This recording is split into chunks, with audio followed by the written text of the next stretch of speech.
Hello Gemini, welcome po sa inyong reading. So this is for your August the 4th to August the 6th reading, no? So para po sa mga bago, don't forget to click the subscribe button, smash the like button, comment below kung kayo po yung nakaka-resonate, and hit the notification bell kung gusto nyo pong sumali sa ating live reading. Dun po yan sa kabilang channel, that is Babaylan TV po, no? Kung hindi nyo po maabutan, pwede naman kayo magtanong dito sa comment section as long as the question is answerable by yes or no. Na, so, if you still care about your exes, hindi po yan dito. Inilipat ko po siya sa Facebook. So, hiniwalay natin kasi may mga naiinis na ayaw nga nila sa mga exes nila. So, dun tayo sa Facebook, no? Yung mga still wanting, no? For their exes and wants to check the updates. No? Facebook account is Babaylan TV. I want you to know that this is a general reading. You may resonate with the entire reading or you may resonate with some bits and pieces of the reading. Take what's only yours. Gemini, magsimula na tayo. No? So bakit meron ditong naguguluhan? No?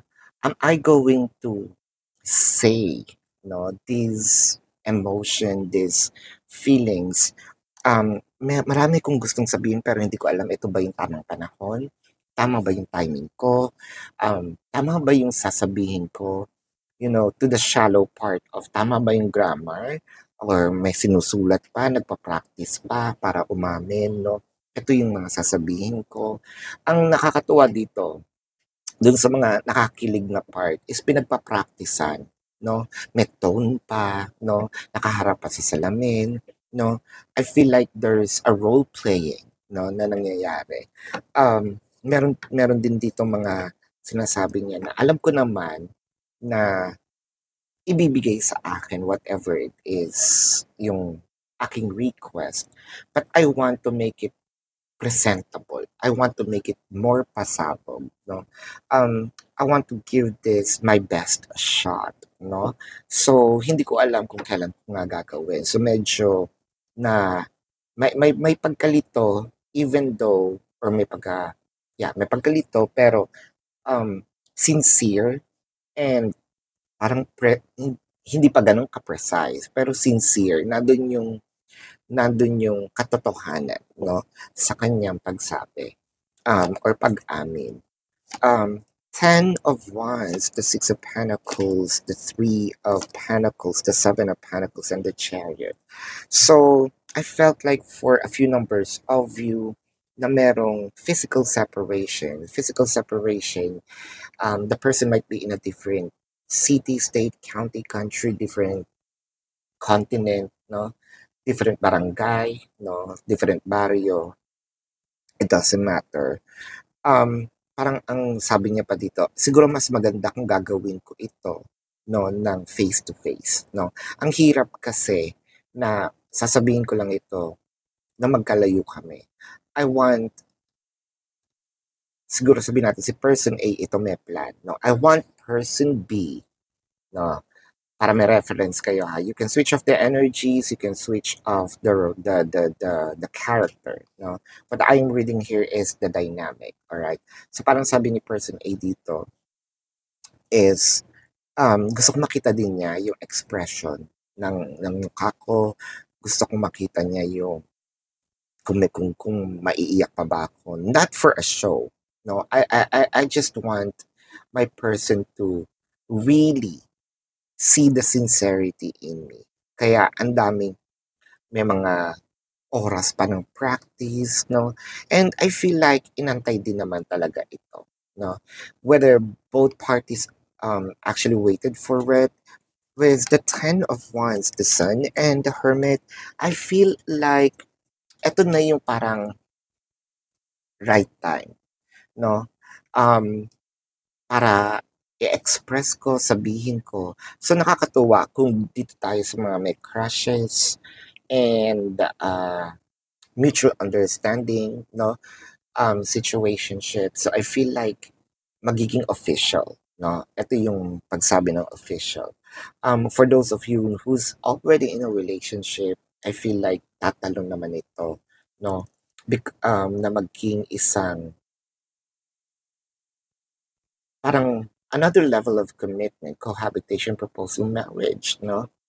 Um, kung nandun na kayo sa cohabitation, proposal, marriage, I don't know kung paano papagandahin, but there is a lot of things for this person to probably elevate, no? Itong pagsasama ninyo, no?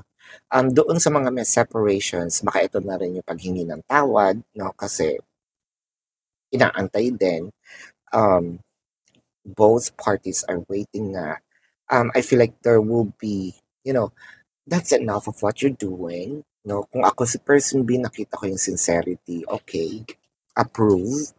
Um, Either sasagutin na kita or pinapatawad na kita. No? With the Eight of Wands, the Seven of Cups, the Knight of Cups. So I feel that there is an attempt na hindi naman nag-push through. So there is an attempt of communication. If this is a communication, probably using the internet, text, what have you, baka hindi lang lumusot, nag-iba ng number, naka-block. So person B kind of didn't give me any chance. But for me to really say it, you know, in flesh, no? With the Seven of Cups, I feel like marami naman ding ginawa itong si person A to express, no, this information. Pero hindi talaga nagpo-push through. So that's the reason why this person sort of think that mas okay talaga kung siguro mas face to face. King of Pentacles and the King of Wands. So, may pagkatorpe, may kaba, no? Pero I think na once na nagsimula na, kasi as you can see, the King of Cups, medyo ano to eh, ito yung taong madaming nararamdaman hindi masabi. Si King of Wands naman, super honest at nasasabi niya lahat. So may contradiction, 'di ba? So I feel like once na na-ignite na ito, kumbaga na warm up na yung once nagsimula na siya magsalita, hindi niya mamamalayan na nasasabi niya lahat, no? I think that this is also a one chance or yeah, one chance. Eh, ganda naman, Wheel of Fortune and the Page of Swords. So this is really um like a lifetime opportunity. This is a life-changing event. Um, I'm seeing signing of a contract. I'm seeing that there will be an agreement between you both. No, we will going to have just one goal. Dito lang tayo magfo-focus. Ito lang yung gagawin natin. And I feel like the agreement here is we're going to be on that specific goal, walking hand in hand together. No? So parang we are gonna be a team here. So let's see the emotion. This could be your person's emotion, your emotion. Um, let's check. I wish you were mine. I want to hold you in my arms. So I feel like malaki talaga dito yung chances na ang reading na ito is for dun sa mga crushes or doon sa mga in mutual understanding. Meron na ditong longing, meron ng parang sense of ownership na I want you to be mine and I wish you were mine. Kaya ko nga ito gagawin eh, no? Because I just mentioned a while ago that I want to hold you in my arms, like walking hand in hand together. Wow. HHWW, holding hands while walking. Alright. Um, let's check here the zodiac sign of your person. This could be their sun sign or a placement in their chart. No? I'm seeing Leo, Pisces, Scorpio, Cancer, Sagittarius. Uh, there's actually a lot of cups, so which means there's a lot of emotion. Um, Virgo, Capricorn. Yeah, so that is your reading, Gemini.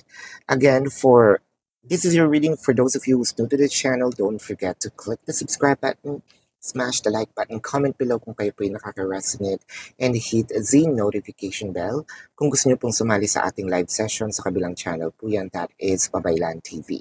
No?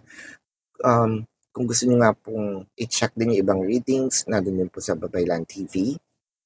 Pwede naman kayo magtanong sa comment section as long as the questions answerable by yes or no kung hindi niyo po maabutan yung live sessions.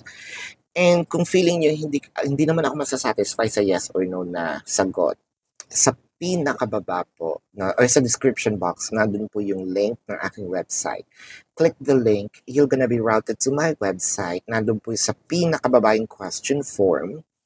Ibaba nyo pa, no? Nandun yung mode of payment, how much per questions. Nandun din po itong sabihin natin na name, number for your reference. Now, I also created a 4 questions plus 1.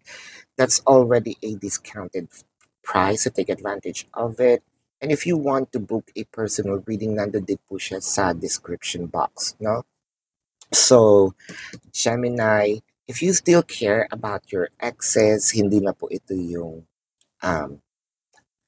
avenue, no? Doon po, no, sa Facebook, ipopost natin ang mga X-Files. Ayan. So, you may want to follow, no, itong Facebook account, Babaylan TV, no? So, tuloy pa rin po ang ating manhunt, no? Please do report those fake accounts and nandun po sa description box, and then take a screenshot of it. Send it to the email, to the designated email, no? Para po makapili tayo ng lucky winner for a free reading. And when I say it's free, I actually mean it. It's free of charge. So, Gems, this is your reading. Love and light to you. Namaste po, and see you on the next reading. Goodbye.